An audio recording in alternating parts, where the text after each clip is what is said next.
श्री कृष्ण का वृंदावन धाम, 7 रहस्य या चमत्कार, जानिए अनोखी बातें। ब्रजमंडल में मथुरा, गोकुल, नंदगांव, वृंदावन, बरसाना, गोवर्धन आदि क्षेत्र आते हैं। मथुरा जहां श्री कृष्ण की जन्मभूमि है, वहीं गोकुल उनकी बाल लीला की भूमि है। श्री कृष्ण जब थोड़े बड़े हुए तो वृंदावन उनका प्रमुख लीला स्थली बन गया। उन्होंने यहाँ रास रचा और दुनिया को प्रेम का पाठ पढ़ाया। बरसाना श्री राधा की जन्मभूमि है और उनका परिवार भी वृंदावन में आकर रहने लगा था। जानते हैं वृंदावन धाम के 7 चमत्कार या रहस्य को। 1. रंग महल। वृंदावन में रंग महल है।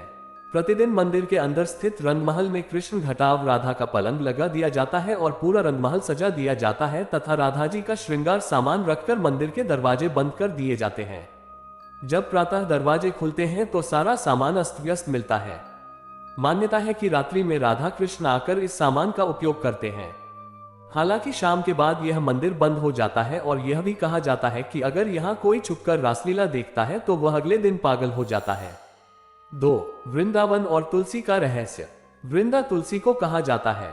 यहाँ तुलसी के पौधे अधिक हैं, इसलिए इसे वृंदावन नाम दिया गया, यानी वृंदा तुलसी का वन। कहते हैं कि यहाँ तुलसी के 2 पौधे एक साथ लगे हैं। रात के समय जब राधा और कृष्ण रास रचाते हैं तो यही तुलसी के पौधे गोपियां बनकर उनके साथ नाचते हैं। इन तुलसी का एक भी पत्ता यहां से कोई नहीं ले जाता है। जिसने भी गुपचुप ये कार्य किया वह भारी आपदा का शिकार हो जाता है। 3. अजीब है पेड़। मंदिर के परिसर में उगने वाले पेड़ और निधिवन में उगने वाले पेड़ भी अजीब है। यहाँ के पेड़ की शाखाएं नीचे की ओर बढ़ती है। जहां आमतौर पर पेड़ ऊपर की तरफ बढ़ते हैं, वहीं निधिवन में मौजूद पेड़ों की ऊंचाई बेहद कम है और इनकी शाखाएं इसकी जड़ों की ओर बढ़ती है। यहाँ पेड़ भी आपस में गुथे हुए हैं, जो इस जगह को देखने में भी रहस्यमयी बनाती है। 4. मंदिर में करते हैं शयन। मंदिर में भगवान श्री कृष्ण रोज रात को खुद शयन करने आते हैं। उनके सोने के लिए मंदिर के पुजारी रोज पलंग लगाते हैं और जिस पर साफ सुथरी गादी एवं बिस्तर के ऊपर चादर बिछाते हैं। लेकिन कहते हैं कि जब मंदिर खुलता है तो उस बिस्तर की हालत देखकर सभी अचंभित हो जाते हैं, क्योंकि उसे देखकर लगता है कि यहाँ कोई सोया था। सबसे आश्चर्य की बात यह भी कि यहाँ प्रतिदिन माखन मिश्री का प्रसाद चढ़ाया जाता है और जो बच जाता है उसे मंदिर में ही रख दिया जाता है, लेकिन सुबह तक वह प्रसाद भी समाप्त हो जाता है।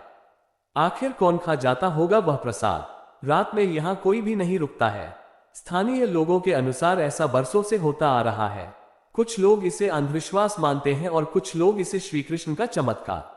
आपको क्या लगता है, कमेंट करके बताएं। 5. घरों की खिड़कियां कर देते हैं बंद। यहाँ के आसपास के अधिकतर घरों में खिड़कियां नहीं है और जिनके घरों में है वे शाम की आरती के बाद खिड़कियां इस डर से बंद कर देते हैं कि कोई मंदिर की दिशा में देखे नहीं, अन्यथा वह अंधा हो जाएगा। 6.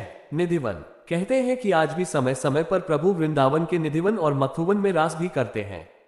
वहां के मंदिरों में भ्रमण भी करते हैं। कहते हैं कि श्री कृष्ण वृंदावन के निधिवन में रासलीला करने आते हैं और उनके साथ श्री राधा सहित उनकी अष्ट सखियां भी आती हैं। लोगों का मानना है कि यहाँ हर रात आरती के बाद श्री कृष्ण, राधा और उनकी गोपियां रास रचाते हैं। आसपास रहने वाले कई लोगों का कहना है कि उन्हें कई बार घुंघरुओं की आवाज सुनाई देती है, लेकिन कोई इस रास लीला को अपनी आंखों से देखने की हिम्मत नहीं रखता, और देख ले तो फिर दुनिया में कुछ और देखने समझने के लायक नहीं रहता, यानी अंधा हो जाता है। इसलिए अब निधिवन के दरवाजे शाम 7 बजे बंद कर दिया जाते हैं। 7. हरिदास भक्त। वृंदावन के बांके बिहारी मंदिर से कई कथाएं जुड़ी हुई है। कहते हैं कि श्री हरिदास जी बांके बिहारी के सबसे बड़े भक्त थे, जिनकी भक्ति और चमत्कारों की कई कथाएं प्रचलित हैं। भगवान की भक्त में डूबकर हरिदास जी जब भी गाने बैठते तो प्रभु में ही लीन हो जाते।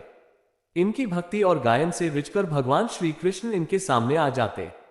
मुझे आशा है कि आपको मेरे वीडियो में साझा की गई जानकारी पसंद आई होगी। कृपया लाइक करें, शेयर करें और सब्सक्राइब करना न भूलें। जय श्री कृष्ण।